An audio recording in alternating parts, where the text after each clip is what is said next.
Hello, I'm author and historian James L. Nelson.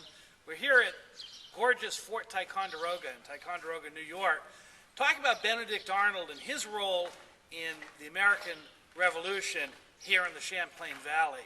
Now, most people don't realize that Arnold was integral to the history of the Revolution in this part of the world, starting in May of 1775, when he was one of the first Americans to recognize that Ticonderoga had a lot of cannons.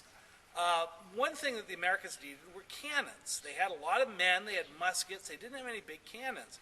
Here's Ticonderoga with all these cannons and almost nobody defending them. Arnold is virtually the first one to come up with the idea of coming to Ticonderoga and capturing those cannons.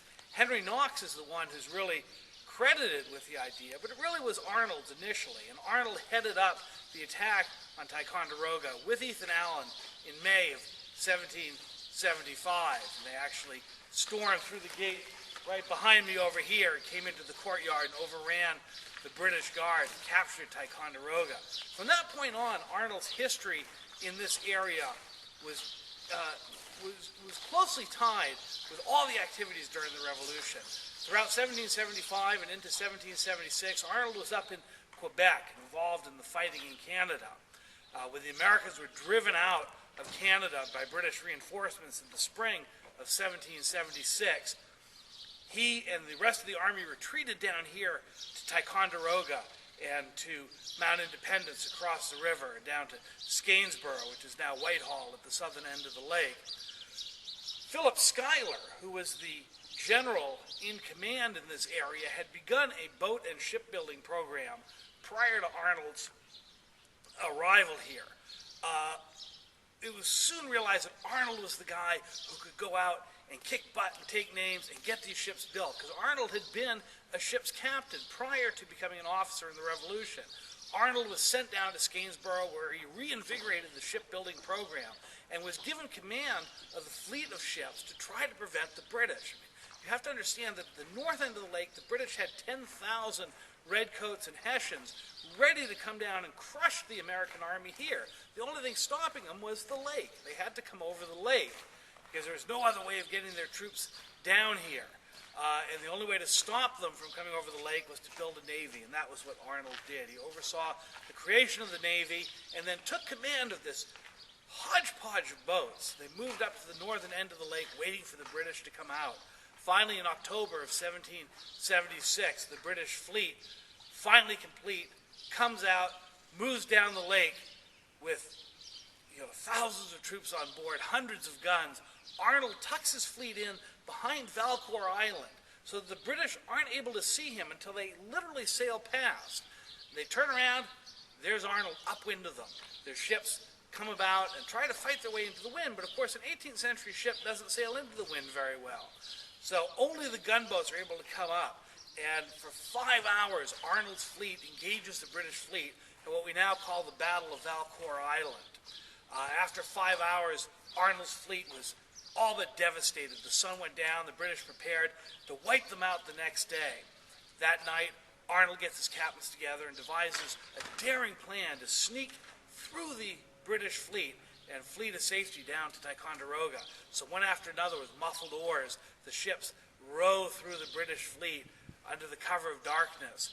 And the next morning, the British wake up to find the Americans gone. So for a full day and a half, they chase the Americans up the lake towards Ticonderoga as the American fleet tries to get away. Finally, Arnold holds his ship, the Congress, back and fights a rearguard action, fighting 3 ships at once in order to give his fleet a little breathing room to get up the lake to Ticonderoga. His ship is wiped out, the entire American fleet is wiped out, but that action, forcing the British to create that fleet, has bought an entire year of time for the Americans, because the British are unable to attack Ticonderoga. It's too late in the season. And the next year, the British descend, meet Horatio Gates at Saratoga, and the entire course of the war is changed. Hello, my name is James Kirby Martin. I'm a professor of history at the University of Houston, and most of my writing has focused on the era of the American Revolution, and I've done a biography of a fairly well-known individual, Benedict Arnold, the name of that title of that biography is Benedict Arnold, Revolutionary Hero, an American Warrior Reconsidered. Why is it important to remember Benedict Arnold? Well, he certainly is one of the most familiar names of the Revolution, and he's usually associated with his alleged treason against the cause, which occurred in 1780. But before that, he was probably the most important officer, short of George Washington, I would add, in the Continental Army.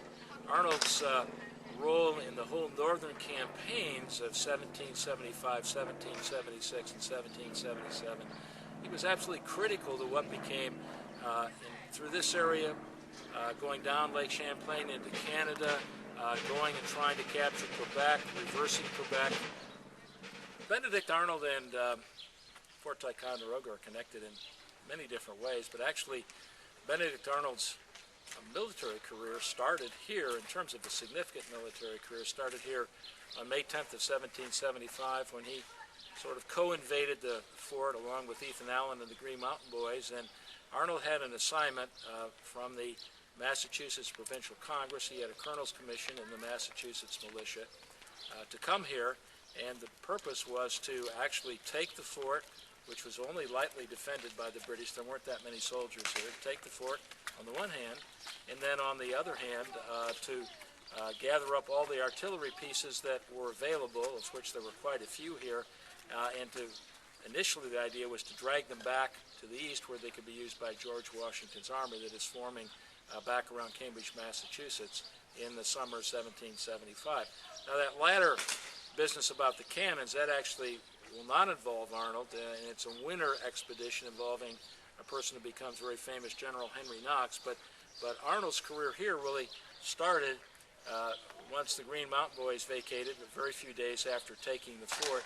Arnold was for 2 months, was the overall, what we call rebel commander here, and did a lot of the defensive work, worked with the local community, with local citizens, did everything in his power to try to make this a very stable point of defense for the American cause and the American rebellion as it was spreading during the early summer and into 1775 more generally.